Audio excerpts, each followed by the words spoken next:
welcome to my talk, and thanks for coming. Yeah, I'll do a quick introduction of who I am, and then I'll talk about what the talk's going to be about, and then I will give the talk. So my name is Ron. I work at Rapid7. I have a blog, skullscary.org, where I write about CTF write-ups and tips for reverse engineering and exploit development and stuff like that. This sort of the stuff that doesn't fit in with our work blog.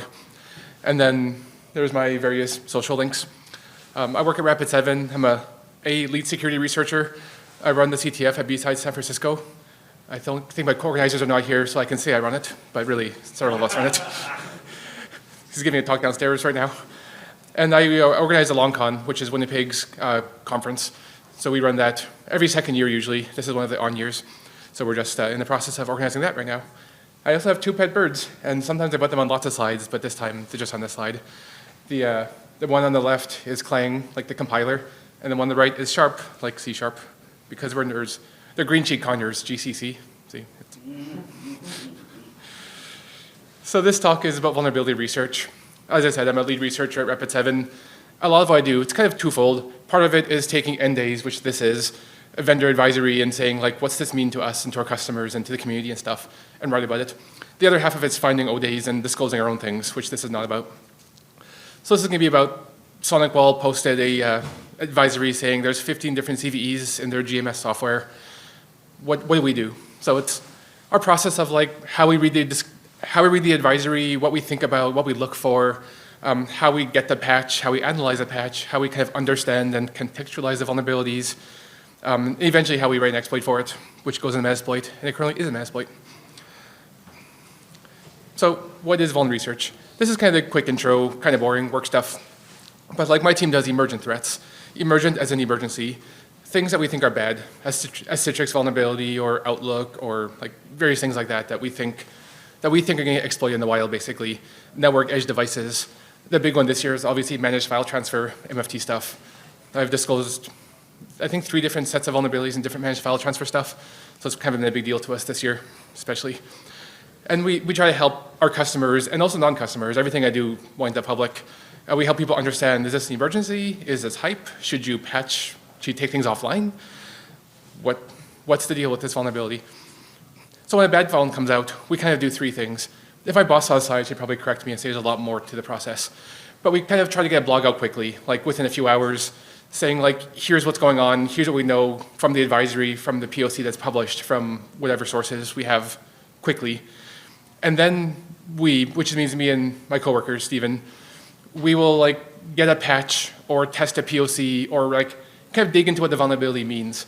Is this a auth bypass? Is this an overflow? Can we reproduce it? Are there there was one in Juniper last couple weeks ago where exploit code got published, but when you exploit, you end up in a sandbox, like a BSD sandbox, which is less exciting, and nobody really mentioned that. So we kind of things like that, caveats to the exploitation, is what we want to talk about. So in this case, we'll talk about basically this whole process for the SonicWall vulnerabilities, which again, we didn't find this. This was published, and then we just went by the public report.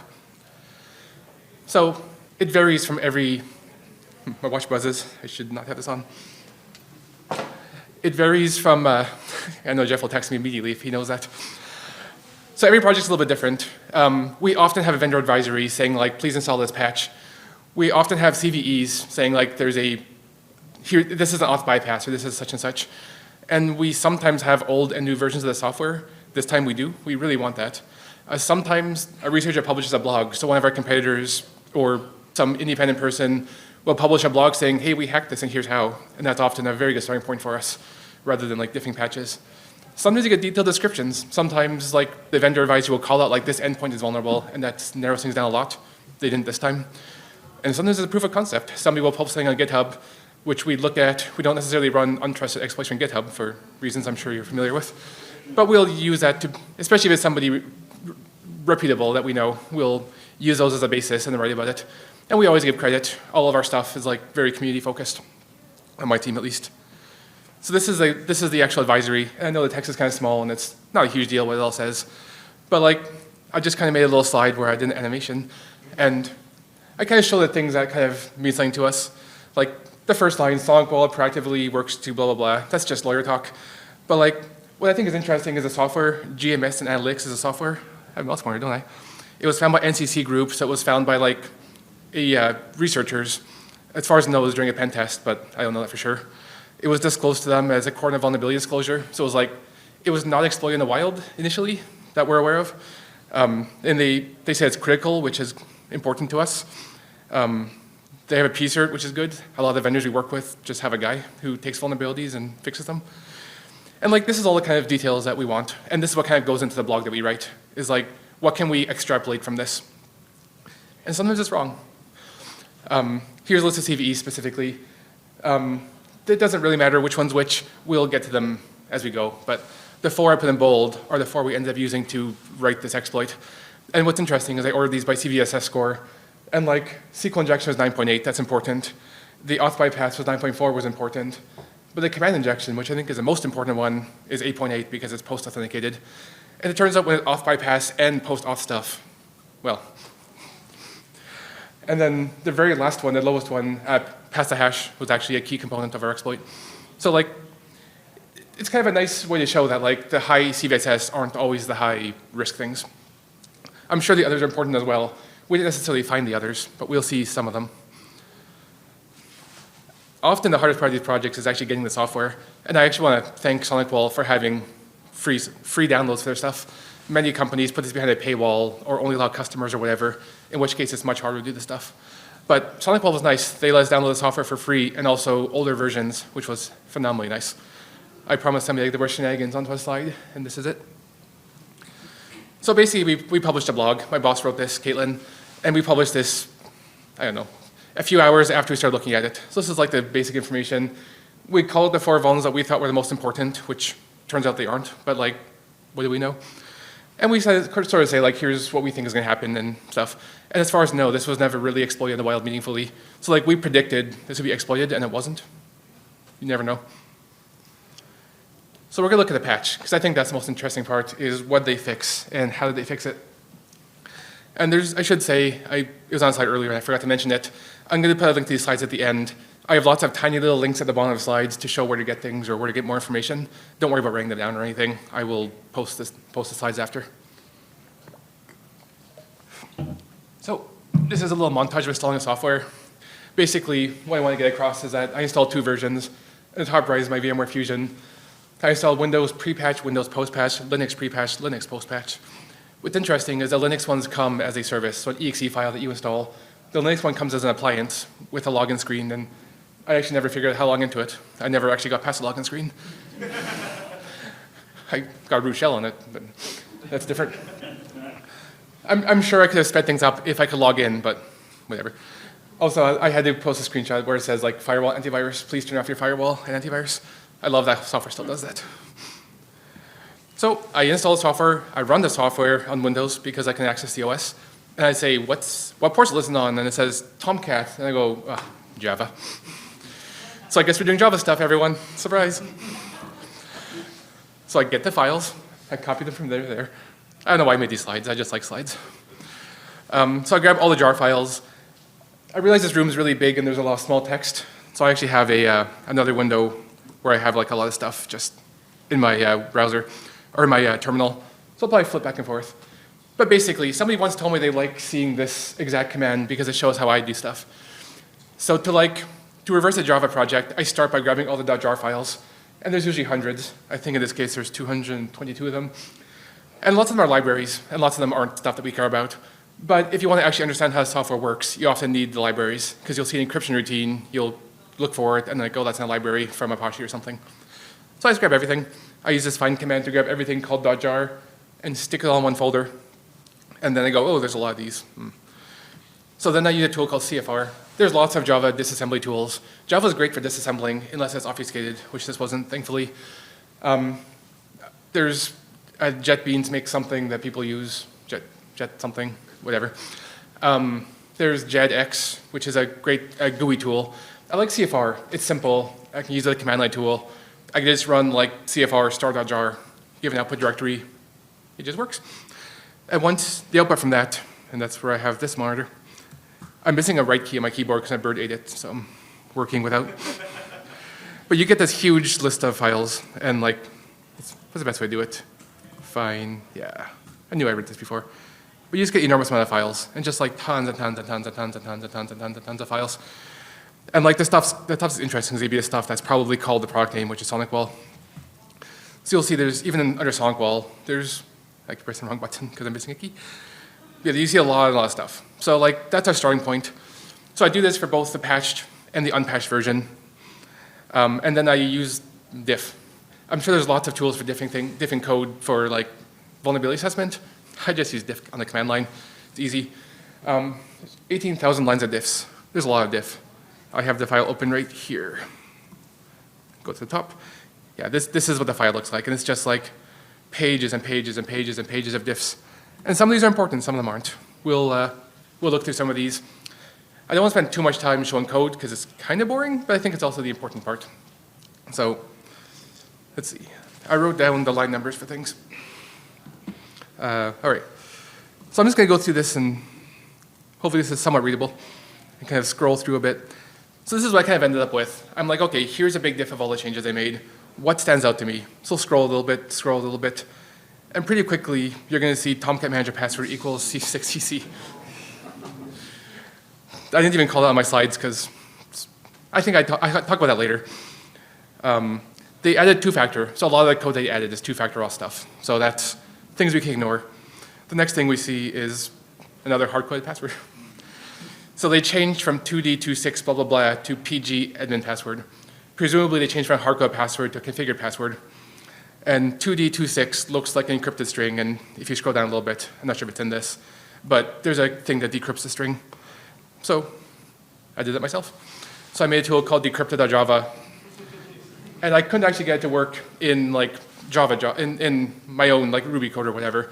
So I just copied their code. I have a decompiler. I think I have the. I just copied their code. This is just theirs. I just added a main function, but it's basically just the code from SonicWall. Back to slideshow. Still loads good. And yeah, the password decrypts to GMS ADM #1. And honestly, this is a Postgres password, but Postgres isn't actually running. I assume it's some like module or something.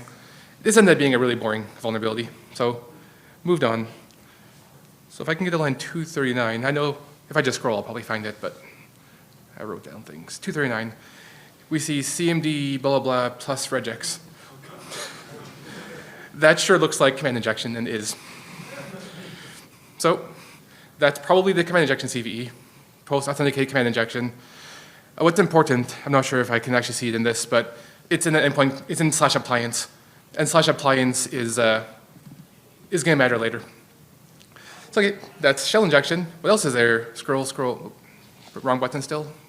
Scroll, scroll, scroll, more 2FA, scroll, scroll, looking for line 418. 418, you see 18 character private key equals blah.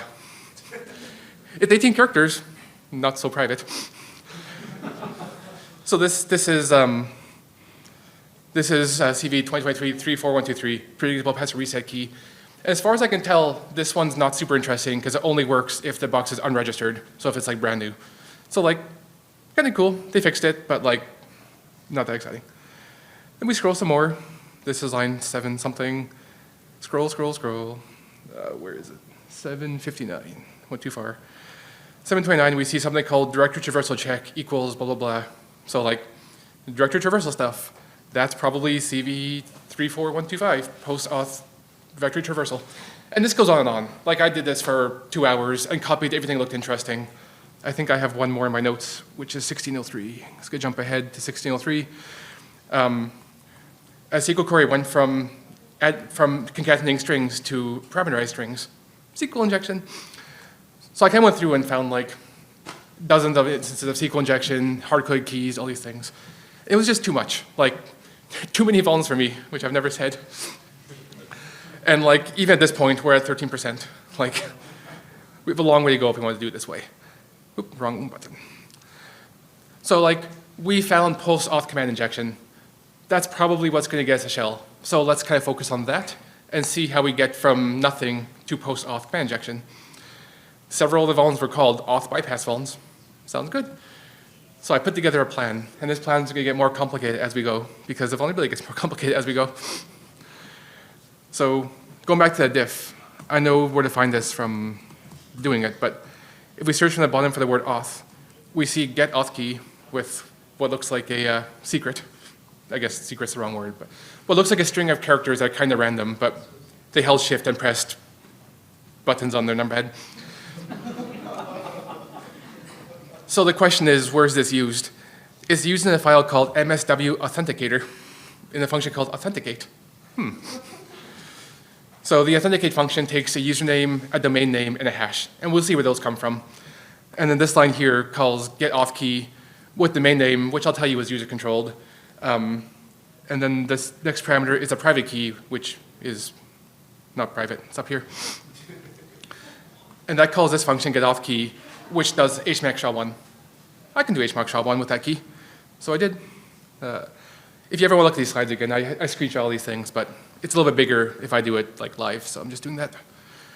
Yeah, so I did the same thing in Ruby. So I made hmax SHA-1. I used a domain name or domain ID, whatever they call it, hello, and then base64'd it. That's another thing that was in here is base64. And then say here's my token. It's 6UI blah, blah, blah, blah, blah. So we'll come back to that in a minute. Next, how is that used? That is used in a function called tenant, MSW authenticator to authenticate. And what we want to do is figure out how to do this ourselves. So we have something called user2, which is from a thing called param map, which sounds like something user can set, and is. And then there's tenant ID, which comes from the URL. If we go to the very top of this, and we'll see the tenant ID comes from the URL, msw/tenant/tenant ID. So let's figure out where I was. So tenant ID and username we get from parameters, and then authenticate. There it is. And then hash is also from that param map. So we have three things we control going to a functional private key that we also control. So chances are high that we can actually bypass this auth and make our own token. And then it calls something called get domain info by tenant serial, which we will come back to. Teased. So I generated a key for this hello domain name, and then used that /hello as a domain. User system, there's a couple of valid users. Hash is invalid, and we get the error, authentication failed due to invalid parameters. If we look at this, we will see that that's one of the error conditions we might get. So good, we found how to make this fail. So if we can make this succeed using the hash we generated, we see tenant ID is not valid, and sure enough, the next error is tenant ID is not valid. So good, we can make this check pass. We can bypass auth on something called MSW, which I don't know what that is, but it's not useful.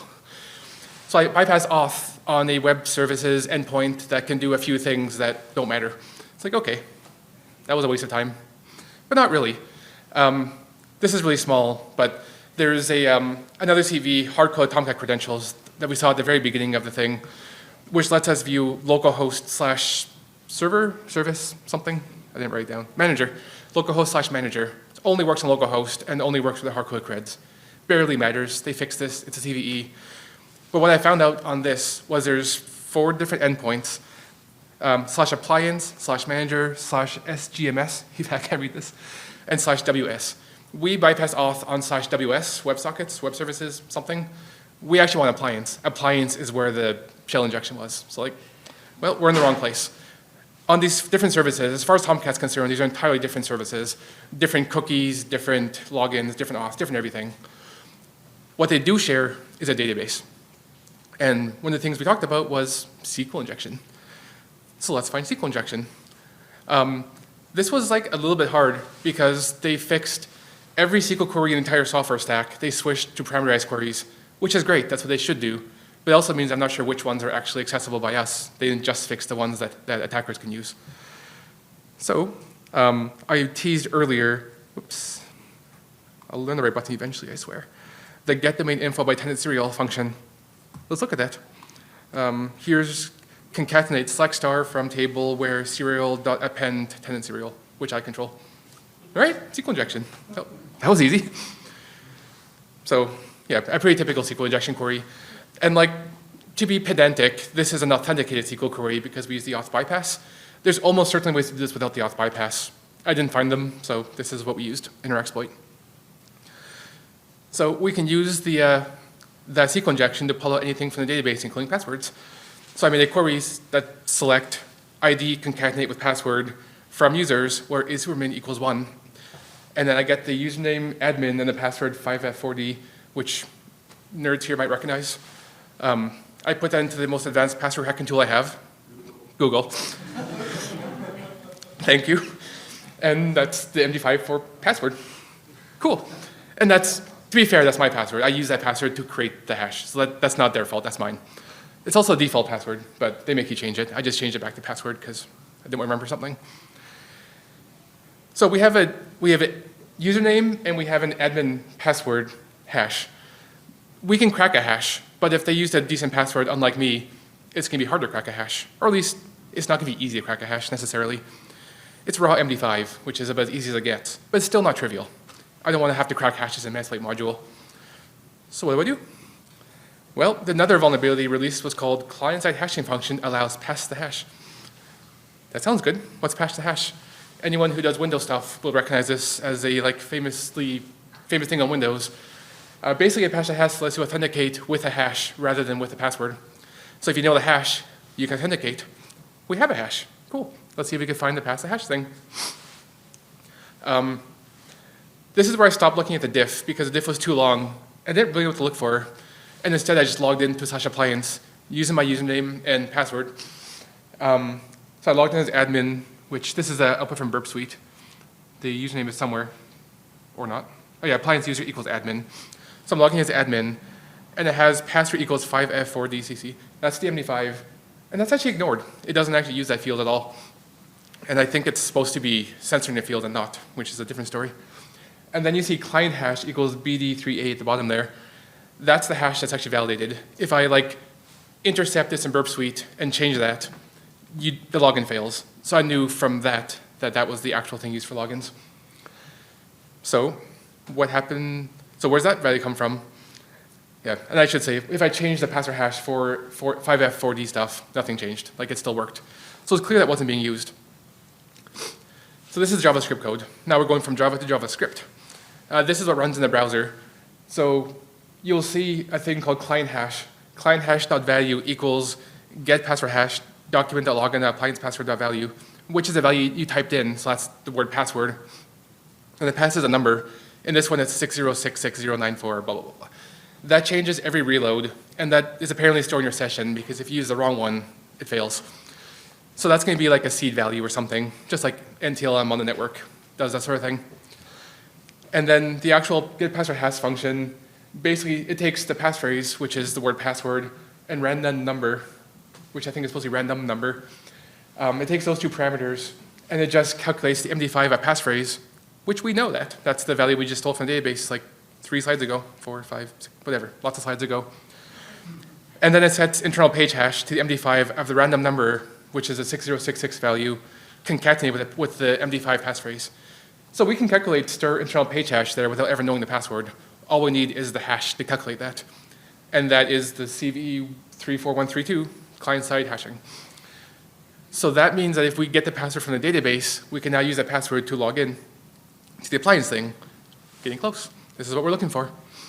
And I should mention too, this is days of work. This is me chasing down false leads, all these different things. So I put the password hash in Ruby. All this code's available. There's links somewhere, but this is all just from this exploit, shell injection RB.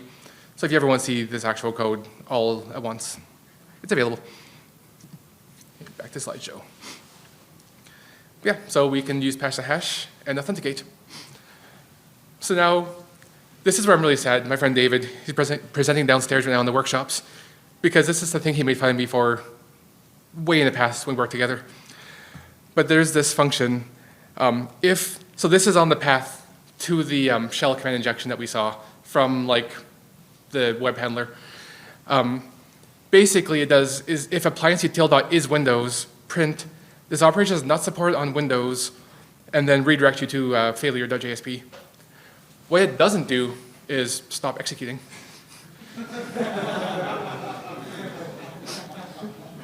So all the code below does run. It redirects the browser, but the code runs. I missed this. I've missed this 10 different times on different things, and David has made fun of me for it every single time. And I've written a CTF challenge that could be bypassed with this vulnerability, because I keep on running it. It's like my blind spot, is I can't see forget to return. And like that's not a super common vuln type, really. But in any case, it's just a little aside that like there's an error check that doesn't actually do anything. So that brings us to the shell injection. I think I've opened this one too. So basically the shell command injection, and we saw this in the diff earlier, but this is the actual function with the command injection. If you trace backwards, you can get the path from like the web servlet handler thing to this pretty cleanly. It's just a bunch of function calls that are pretty obvious. So like there's nothing, once you bypass auth, there's nothing terribly difficult getting this extra step. But you'll see, what's funny is they have is Windows, so like they handle Windows even though they say it doesn't work on Windows. So I'm not really sure what's going on there. But they basically do a few checks, like is the search folder valid and stuff like that. And then they just concatenate your command with cmd/whatever or binsh whatever. So basically on Linux, Linux and Windows, you can both inject commands in different ways. And then, yeah, not too much to say on that. It's a pretty typical shell injection. You can use pipes or semicolons or ampersands or whatever to just inject your own command. And this is kind of what the exploit looks like. And this is sort of the endpoint of the easy part of the exploit, or the direct part. Things get a little complicated afterwards. And you can see the Windows and Linux versions are pretty much the same except for a path. And like, unfortunately, a path has to be right. Otherwise, it will complain and not run, which is unfortunate. But yeah, this is 34127 post auth command injection. So like, are we done? I can run Notepad. We're basically done. It's not true. But we can create a token. I think I have a summary here. Yeah. So we can use an auth bypass to forge ourselves a token. We can use that token to use SQL injection to get password hash, use password hash to authenticate to the appliance endpoint, ignore a Windows error, and then shell command injection to run a code. And we can run Notepad, if you can see at the bottom there. So good. I thought we were done. We posted in HackerQB write-up. This is one of the outputs my team does. This is tiny, but it's linked at the bottom. Also tiny, but again, slides available. Yeah, we said we're done. We can run Notepad. Happy, happy. Then I went to write a Metasploit module, and that's where we got complicated again. Server has very aggressive filtering on those things. Notepad.exe turns out to be fine. And in fact, pipe notepad.exe turned out to be fine. This isn't shell command filtering. This is cross-site scripting filtering and some other things. So we had to do well-formed HTML as well as command injection. So figuring out how to actually take this command injection and make a generic exploit where you can run anything with it was actually kind of a complicated process. So we'll talk about how we do this on Windows and on Linux. So our new goal, how do we encode any command? Running Notepad's cool, and seeing Notepad run a system's cool. But I mentioned at the beginning of this talk, a lot of times, someone like me, a researcher, will get to a point, whether it's being in a sandbox, whether it's being like behind a filter, being something, where they're like, this is really cool, we got this proof of concept to work. Oh, but it can run Notepad. Great, I can run Notepad. So like, we want to take this one step further and say, how would an attacker use this to do any command? So this took some fussing, this took different encoding schemes, different weird stuff, but eventually we figured it out on both platforms. And I'll show a couple of the paths we took, but ultimately how it actually worked. So this is my coworker Spencer. He's on the Metasploit team. He does really cool stuff. He wrote a really good exploit for a Citrix thing like a month ago. Just fun to watch him actually do that kind of stuff. So my first attempt was base64. PowerShell can run base64 code pretty easily. PowerShell.exe -encode command equals base64 stuff. That's the easiest thing to do. The problem is we can't use a plus character. The plus character gets blocked by their cross-site scripting filter, and base64 needs pluses. That's just part of the spec. So we thought, what if we do the URL safe base64? URL safe base64 replaces pluses with hyphens and slashes with something, underscores. That might be backwards. And those are all allowed. We can use hyphens, underscores, and every letter. Works great. It's like, oh, cool. That command works. We have a workable module until I realized there was no pluses or hyphens or underscores or anything in there. So like after a day of trying to figure out how to make this into a Metasploit module, we realized that we just got lucky and there was no bad characters in there. So it turns out you can't use URL base64. So here's what we did use. This is like This worked. It's not pretty, but it worked. I think Jeff actually helped me with some of this, developing like this PowerShell nonsense. But basically, we just encode a series of integers, and those decode by PowerShell into like curl a file and run the file. Metasploit calls these fetch payloads, but basically download and run an exe. Not the cleanest, but it kind of works. So that's the Metasploit module as it stands. This is how the Windows bypass works. Then Linux. Surely Linux is easier. Linux has like a more powerful shell, I would argue. Jeff might disagree. Linux has a richer command line, more utilities, scripting is simpler, there's no PowerShell. Linux was actually harder. If you remember at the very beginning, I said I don't have access to the box. I never got a login for it. That was part of the problem. I didn't have shell access. I maybe could have gotten shell access if I tried. I didn't. I'm sure I could have just grabbed the shadow file and changed it if I wanted to, but that's no fun. The suite of CLI utilities is tiny. It's an appliance and it runs BusyBox, but the BusyBox they compiled only has like the stuff that they need. There's no base64, no XXD, no Perl, no Ruby. They have a Python install that doesn't work. Maybe you can make it work. It might need a home directory. It didn't work. I don't know how to work Python. But it had almost nothing. Also had opaque error messages. I could run a command, but I couldn't see the output from it. So like, I don't know. And then you aren't allowed quotes. No single quotes, no double quotes, no $ brackets, and no backticks. Those are all forbidden. So how do you even analyze the box? How do you start exploring? So when I'm faced with something like this, where I have command injection, but not sure how to exploit it, first thing I think of is DNS. DNS always works. And this is a bit of an aside because this was the wrong solution, but it worked, kind of.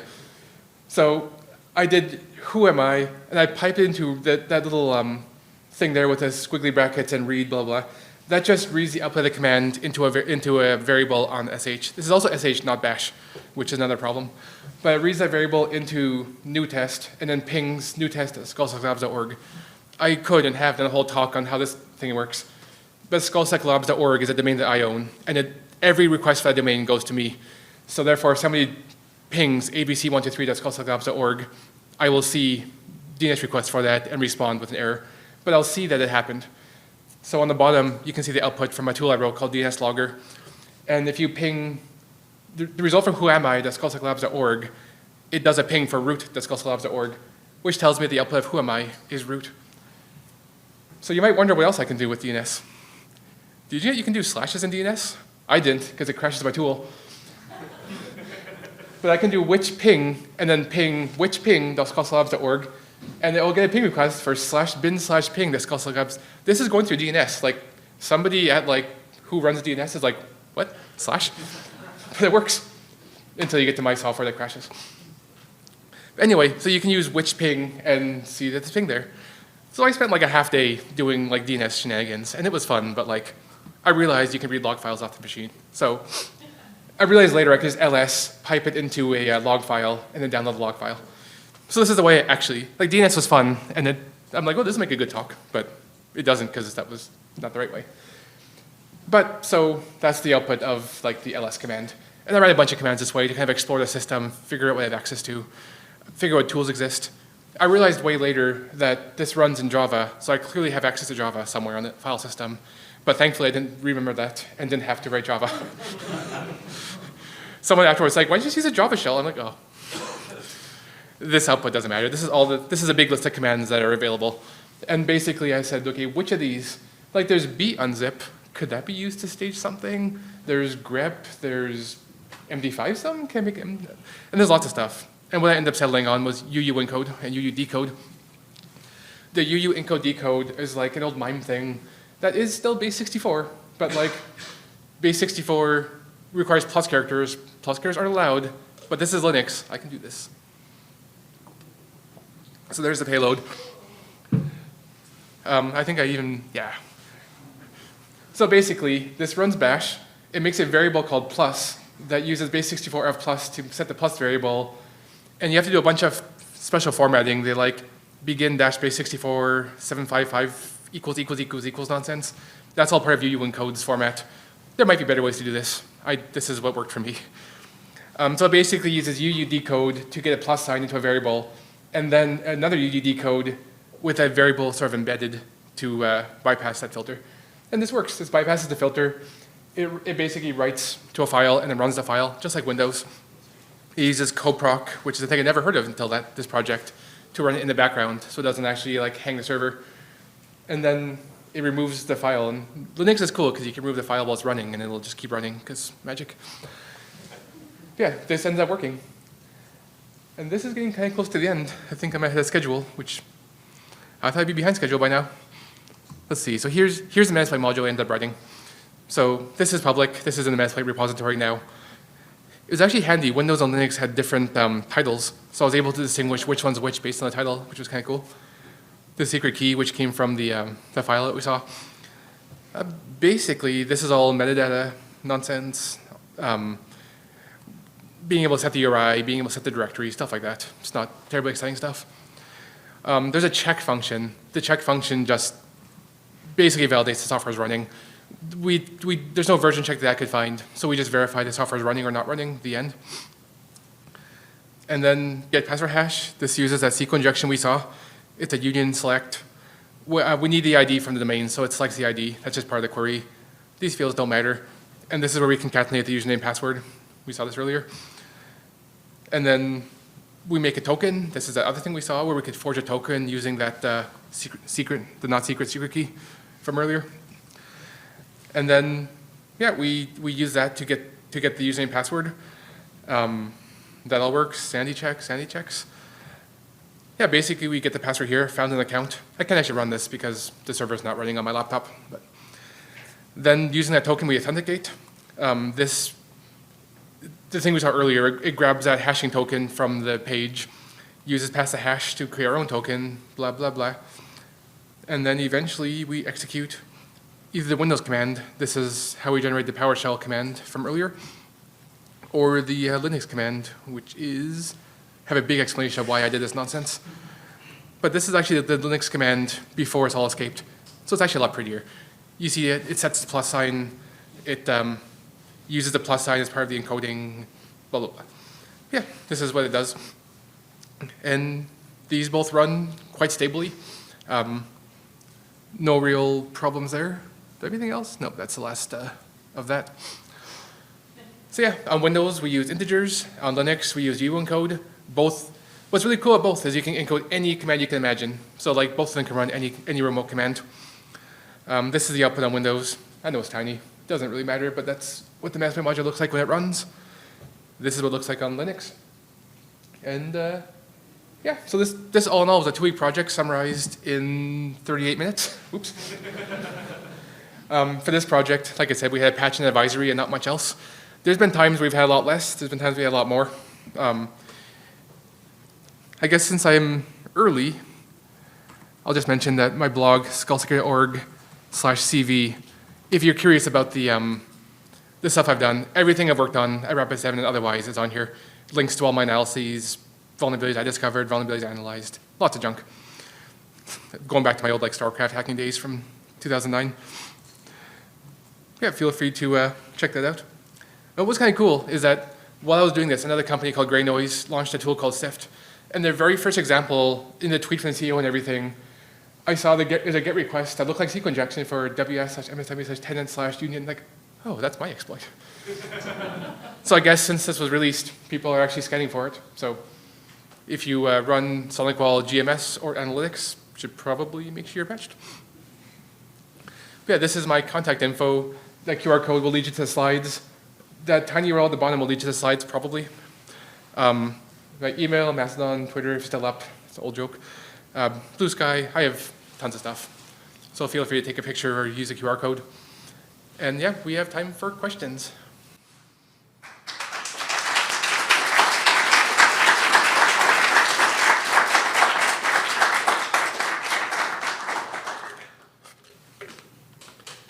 Yeah, everything in here is public. The slides are public. The exploit is public. The proof of concept is in my repo. That is, where is it? Here, I call it Sonic Boom. My boss said not to use the name of the actual product, so I make stupid names for my repos. But yeah, feel free to grab this. Awesome talk. Thank you. Another question. Any secrets for finding old versions of software if the vendor doesn't explicitly close There's the question for the, yeah, of course. The question for the stream, I haven't talked before, Jeff. How do you find old versions of software if the vendor doesn't publish them? It's hard. We have a directory on Google Drive at work called vulnerable software, which has, every time we work on anything, we put it there. So we have like hundreds of gigs of old versions of software. Looking for FTP servers, like ftp.copy.com can work. URL hacking, so if you download like SonicWall GMS-1.2.3, try 1.2.2. That often works. Some vendors do give you access to their software, like Googling things in front of a crowd. Yeah, my SonicWall is the site for SonicWall, and they actually made it really easy, which I was very impressed at. Yeah, there's a button called sign up on their page, and when you click sign up, there's a button called free download. And the free downloads, I don't know if it'll load. I'm tested to my phone for Wi-Fi. I'm clicking the wrong thing, that's why. Just has like, what version do you want? I'm like, thank you. This is so beautiful. I wish and like, honestly, it's in vendors' best interest to let researchers have their stuff. And it's like, there's this big thing this week, WSFTP, their vendor pulled their free download because people were writing exploits. And like, the exploits are written, like it's too late. But what can you do?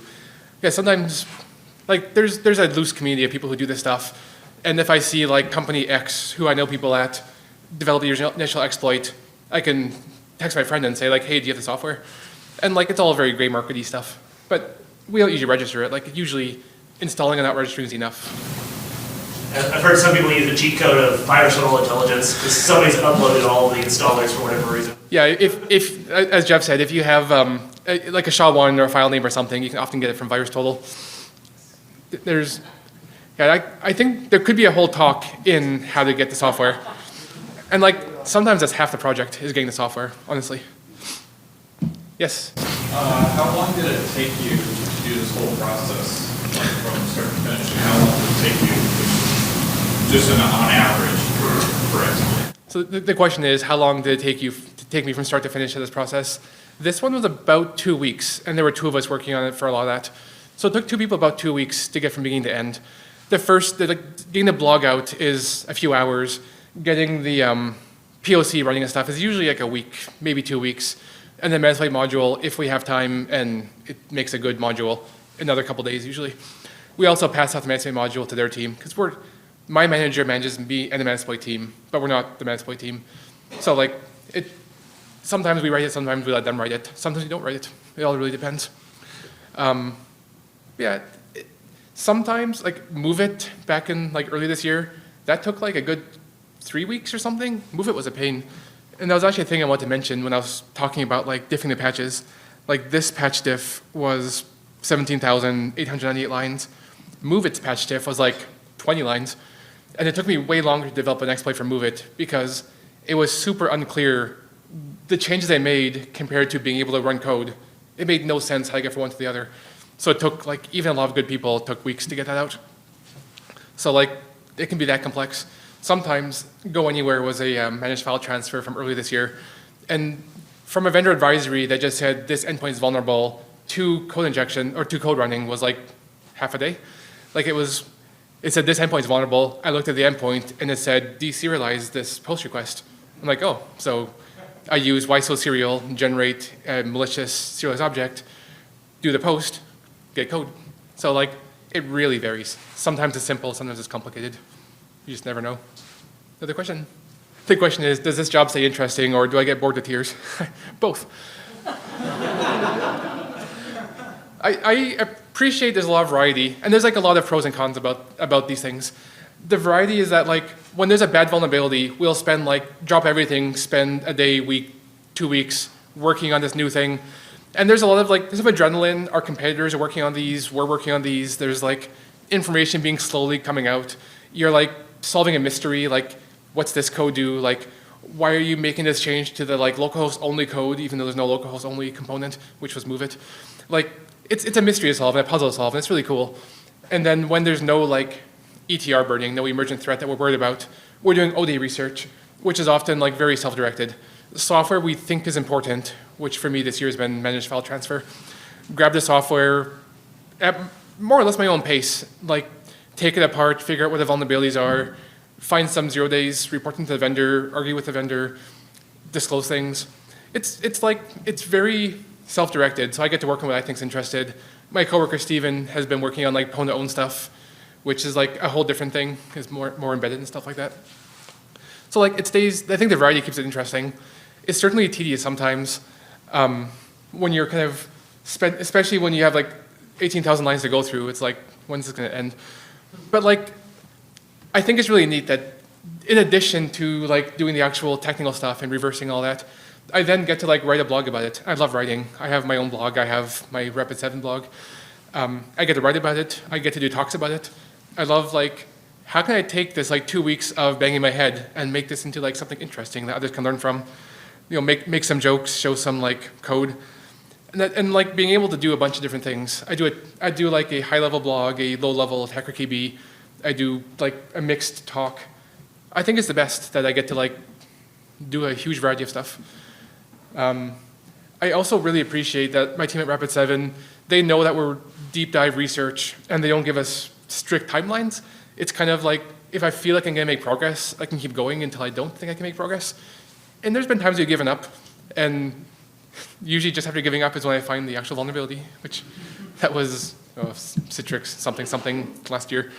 It's like, okay, I spent 2 weeks on this. I'm just gonna look at what ports are open and then call it. And then a day later I had an O-day. But like, they give us the time we need. And like a lot of companies, especially like 2023 and everything going on, don't give you the time you need. So I really appreciate that, like, if we think we can get a good output, we are generally given the slack and the time to actually create the output. And like even writing a talk, like my boss gave me time at work to write this talk and time off work, wait, it's Saturday. But in theory, time off work to give this talk, which again, like having great management and like a great boss and stuff makes this good.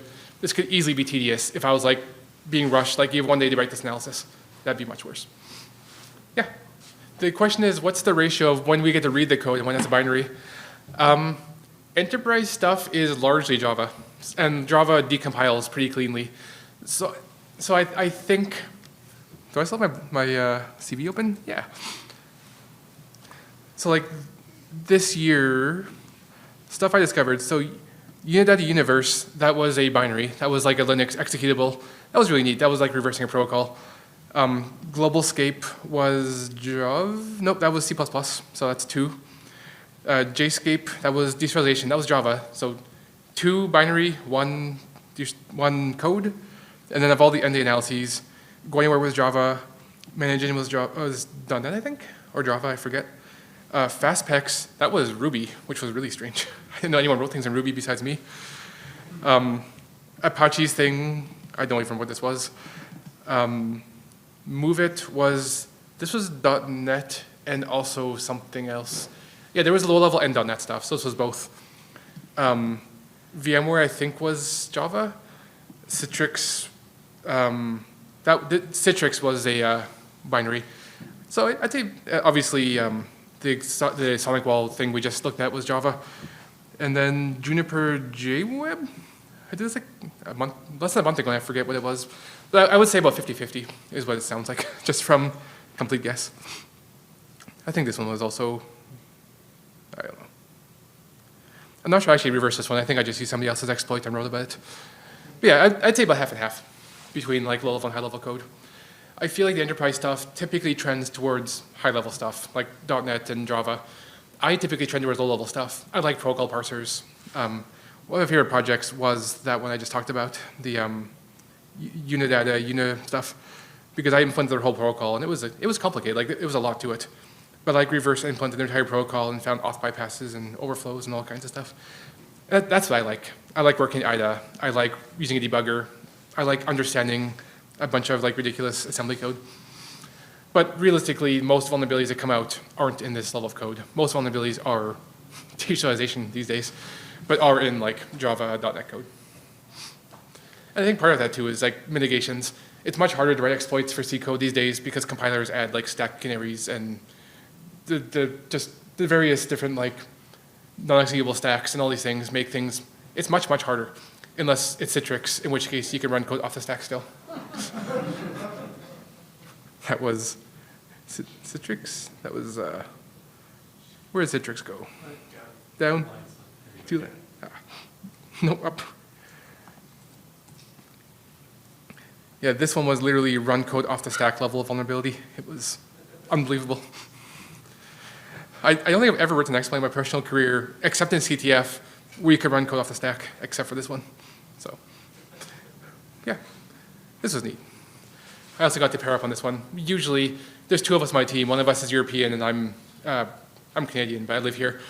So like, we don't get much overlap. But this one I actually had to work with a coworker, and that was pretty fun, being able to like go back and forth. But yeah, something people always ask me is there RSS for attacker key B? And the answer is no, which is upsetting. I wish there was. We do, there is, I put it in my talk somewhere, we have an RSS link for our blogs, but it's not actually published anywhere. So somewhere I have secret RSS